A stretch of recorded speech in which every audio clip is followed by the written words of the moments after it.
माझं नाव पवन ईश्वर सिंग चुंगडे. मी हे सोयाबीन खोकोचं पेरलेलं आहे, बूस्टरचं बाण आहे. आणि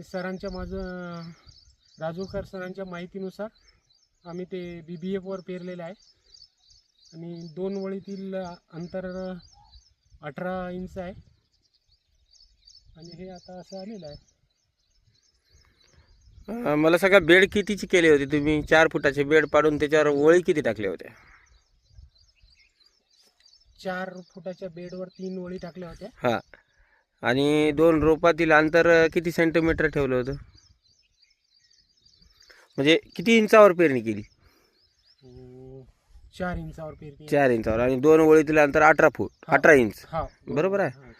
तर बघू शकता शेतकरी बंधूंनो की BBF तंत्रज्ञानाचा वापर केल्याने आता आपले पवन भाऊ लांजी येथील चांगले शेतकरी आहे. आणि त्यांनी आपल्या शेतामध्ये खोको व्हरायटी बूस्टरचं ही BBF तंत्रज्ञानाच्या साहाय्यानं त्यांनी माझ्या मार्गदर्शनाखाली हा प्लॉट त्यांनी पेरणी केला होता. तर बियाणं किती 18 किलो लागलं का तुम्हाला? 20 किलो? 18 किलो. ठीक आहे. वेळोवेळी सरांनी मार्गदर्शन केलं आम्हाला. तर बघू शकता की खूप छान असं आलेलं आहे.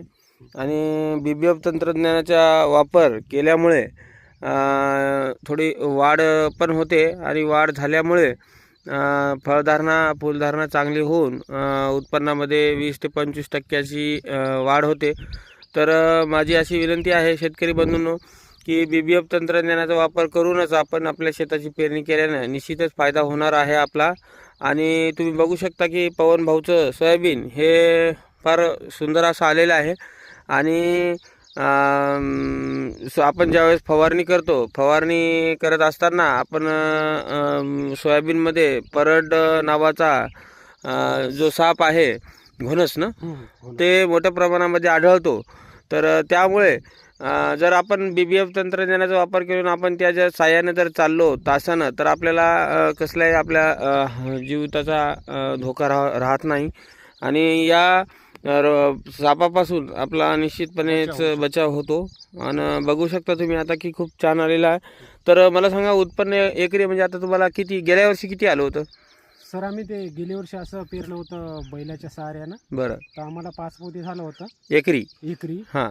यावेळेस आता हे सोयाबीन पाण्यात मध्ये कसं वाटेल तुम्हाला? किती उत्पन्न येईल यावर्षी? आम्हाला अंदाजे 12-14 पोते व्हायला पाहिजे एका बॅगमध्ये. एका बॅगला. बॅगही नाही सर, गेल्या वर्षी आम्ही 30 किलो एका एकरला पेरून 6 पोते झाले. 6 पोते झाले. बैलावर पेरलं होतं. यावर्षी हे तंत्रज्ञानानं BBF तंत्रज्ञानाचा वापर केल्यामुळे. आणि